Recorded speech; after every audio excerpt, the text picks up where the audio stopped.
What's going on, guys? Ted from Immersion here, and it's time for another D&D weekly update. Not a ton of news this week, as we are slowly counting down to the stream of Annihilation in just under 2 weeks from now. However, we did have a AMA on Reddit with Mike Mearls from the D&D team. I'm not really going to go through all of it because it was an AMA. There's a lot of questions asked. I'll link it to you guys, and maybe I'll look through a couple of the questions, so I guess we'll see. Couple other deals, but for the majority of it, most of the posts from the official Wizards team is just announcing the various different podcast groups or stream groups that are going to be doing or presenting or playing or what have you during the stream of Annihilation. So if any of that sounds interesting to you guys, go ahead and stay tuned.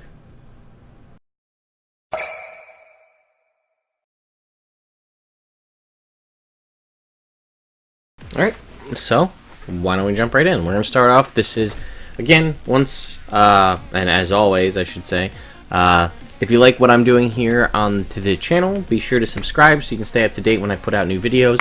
I try to put out at least anywhere between 1 to 5 videos in a week, depending on how ambitious and how much work and craziness is, so just throw that out there now. But all the links to everything you're hearing about will be in the description if you'd like to check any of them out. As I stated before, Mike Mearls AMA. There was a couple of things I did, sorry, I want to highlight. Where is it? Here. Somebody asked, what don't you like about 5e? This one got a lot of weird stuff, but he said he doesn't like cyclical initiative. He thinks it's too predictable. He goes on, I think, in a tweet or somewhere later in the AMA to design his way of doing initiative. And it's really kind of wonky. It's like different die types for different types of attacking, like ranged is a D4 and melee is a D6, or however it's worked out, and you re-roll initiative every turn. If I only looked at it quickly, but I think that's what it is.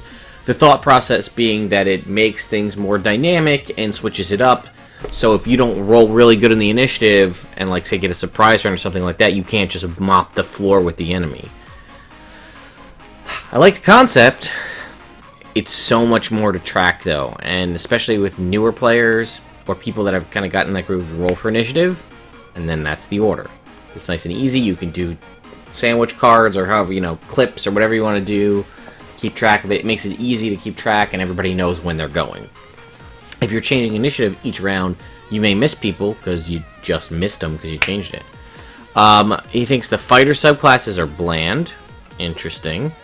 The divide in the Warlock between the Pact and the Pact Boon. Boons should be options chosen from among stuff your specific Pact can give.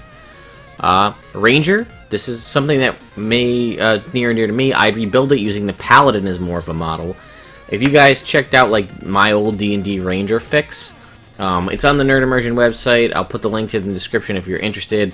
I think you can also just type D&D 5e Ranger fix and it comes up in like the top 5 things on Google. That's what I did. I give you the whole subclass, and then my section at the bottom is my analysis in comparing it to Paladin. It is the only other half-casting class we have in the player's handbook. I thought, why not make them similar? If you look at the difference in power between a Paladin and a Ranger, it's astronomical. I mean, Paladins have something like Lay on Hands that gets better every level that they get up, and it doesn't change. An additional 5 hit points of healing from levels 1 to 20 on the base chassis of the Paladin, not including channel divinities and things you're going to get. The auras are a constant, always-on bonus that you give to yourself and to your allies. Smiting is always there. So I think Paladins have that, and then Rangers kind of got a little shafted, and I think they should be built as equivalent of power of a Paladin. People could also argue that Paladins may be a little OP or a little strong, and I'll hear that. I agree. But I think that Rangers need to be at least as good. Druid, I'd make shapeshifting more central, maybe scale back casting to Paladin. Ooh, Paladin or Rogue level. That's a little bit much, I think. Use a nature domain for the guy with a scimitar and shield. Huh. Interesting. James Wyatt wrote a cool sample adventure for the DMG we couldn't include. I wish we could have. A better treatment for actions. Action typing is still too fuzzy for more tastes. Bonus action, they're pretty hacky. I'd get rid of them and just design smarter. Prior editions always poke through and your thinking and distort it. We were so dependent on swift/minor actions that it took a lot of work to stop framing concepts in their turns. So, things just to talk about there. They're changing up the druid to not be a full caster is crazy in my mind, just because I think of a druid as a full caster. Although, I don't know how you deal with subtypes, because Circle of the Moon clearly is the shapeshift-oriented druid. How would that change things up? I don't know, but I'm actually quite curious now that I actually read the whole thing. Other things that I read further down that I won't scroll to, but I'll just tell you guys. Things that he also wishes he could have done. Deity-specific domains, or things to that nature. Like, you are... This is a thing that I've seen homebrewed a bunch. I've messed with it myself. We saw it in past editions. You're a cleric of Mistra. You're a cleric of Timora. A cleric of Tyr, Tempest, whatever. You get a specific domain tied to you so that you can kind of further feel the connection to your deity. At least that's how I've always looked at it. Rather than just taking a generic domain, you can kind of specify. Another thing he talked about, specifically to the Beastmaster Ranger, is that he felt that it severely lacked in power because it's trying to shoehorn that into a class that's not the base part. Like, it has to sustain the Ranger base as it is, and then shoehorning the pet in, he felt like it didn't do well. And in my mind, I think that works to trying to attach the Beastmaster, the pet, to, or the animal companion, to the base class, and then just make a Beastmaster more focused on that. Sort of similar to what they're talking about doing with the Druid. But that's the problem, is the Ranger needs to be supported on its own as not a pet-based class, but then you also need to have the pet work. It's interesting stuff. I highly recommend you take a look through it. I mean, granted, this is only one person's opinion. He is one of the senior managers of research and development for Dungeons & Dragons, so there's a reason for that. But it is only his opinion, and D&D is a team. And, you know, Jeremy Crawford and him kind of work together, and then you have other people designing story, and, you know, and they do listen to the feedback and take that into account we get from the surveys and the Unearthed Arcana stuff that we do. So keep that in mind. But I'd say check it out. You might see something interesting, or it might spark something in you to go change the way your game is played, or to help you homebrew. So take a look. Again, I've been talking about they've been doing classic sales on older D&D modules. The most recent one here is Age of Mortals. This is a 3.5 Dragonlance specific one. You can see there's a cut on the book here, which I think is an actual physical book. Watermark PDF and soft cover, color book or hardcover. You can see there's discounts priced there, or just $10 for the PDF. Once again, Welovefine. You can submit your art to try to get your art added to a piece of clothing that will become specific and official, that you will get paid for the design. And you can see all the community options here. Here's the dwarf one here. What doesn't kill me gives me XP. I kind of like that. And then we've got Dice Don't Lie. Actually, I really like all of these designs here by Devactus here. Roll for initiative, or just roll initiative. And we've got a barbarian. Seems to be a Goliath, very groggish. We've got a glorious artificer, which, man, does that look a lot like Gilmore. It's funny how Critical Role seeps into all this stuff. A rogue with some ravens, a snake belt, some feathery armor, and a bunch of daggers? Where have I seen that before? Oh, and a druid! Oh, that is got antlers. I don't know, never heard of that. And then yeah, you go on. Here's a soft kitty, but with displacer. Are you even there? There's some really cool stuff here, guys. I highly recommend you go check it out. Vote, comment, let these guys know, because the winner will, again, the artist will get some money, and this will become a permanent option that you can go ahead and purchase in the future. So, very cool stuff. And again, like I said, most of the other things that we saw official from the Wizards of the Coast team on their posts We're just letting you know about the people that are going to be involved in the Stream of Annihilation on June 2nd/3rd. So, we saw High Rollers was here, and they are, you can see kind of a little bit here for everyone involved. And this is Uncharted Territory. Looks like this is their new upcoming campaign, kicking off at 10 a.m. Antiprocess, blah, blah, blah, blah, blah. It doesn't actually give you specifics. Okay, that's just the Stream of Annihilation to celebrate. We invited a bunch of people. Alright, so this is just about the group. So here you go. Aim to produce genuine D&D experience in their streams is something that would feel right at home with any gaming group. So that here's High Rollers. We have Misscliks. We talked about this. The Risen is their new campaign here. You can see these folks here from Misscliks. Neverwinter announced that Shroud of Souls is now out on consoles. So Xbox One and PlayStation 4 players on June 20th.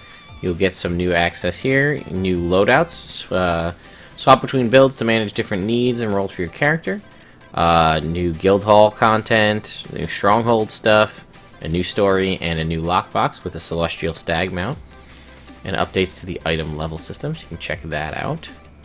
Arcana, another Stream of Annihilation group here, Satine, Pheonix, and so on. There's the DMs up top here, and then we have our players down here at the bottom.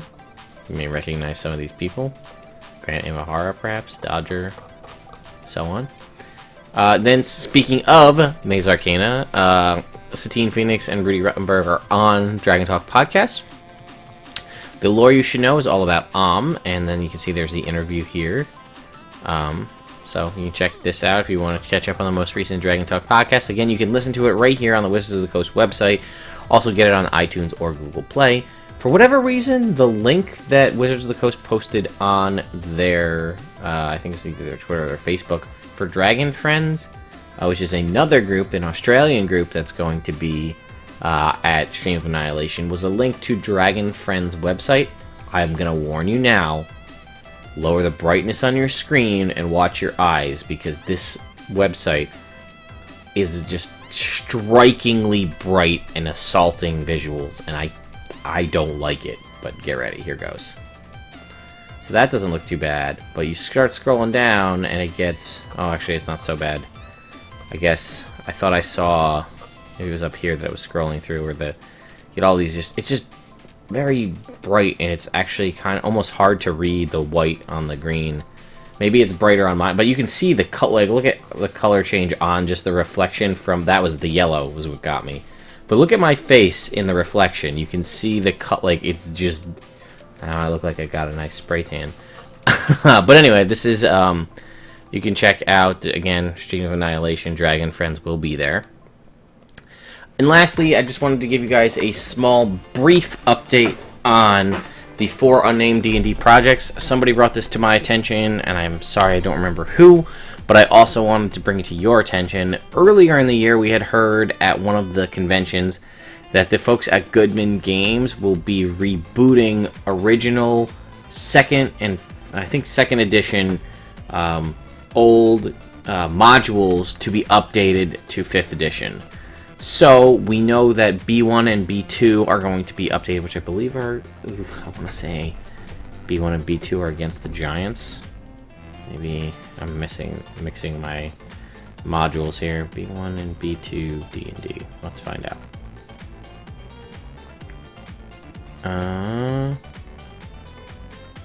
So sorry guys. I thought that's what it was, right? Where is it? Nope, I lied. In Search of the Unknown and Keep on the Borderlands. Oh, you know what? Against the Giants is in the House from the Yawning Portal, I think.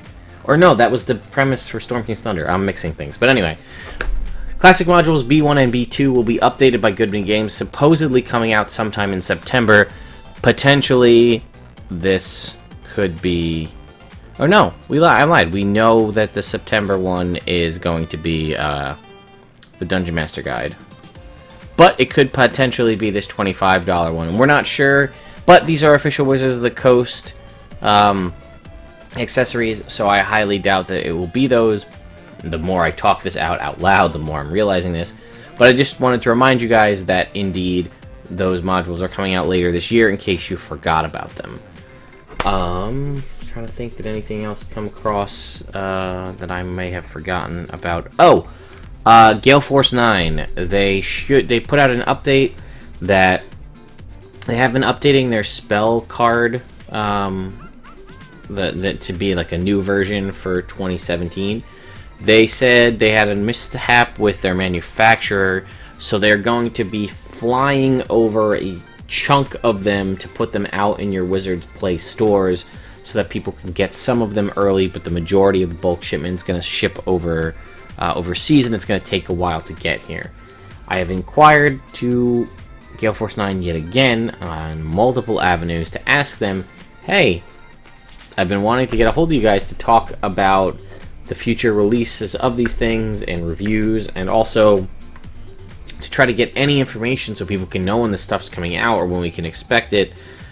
And then also, what are your thoughts about trying to help people that bought the first gen and the ones that just didn't come with cards, and maybe they didn't want to go and buy new stuff to get the cards that were flat out missing from the original decks and things of that nature. And I have still, after 3 years of trying, gotten zero response from emails, phone calls, Twitter messages, tweets.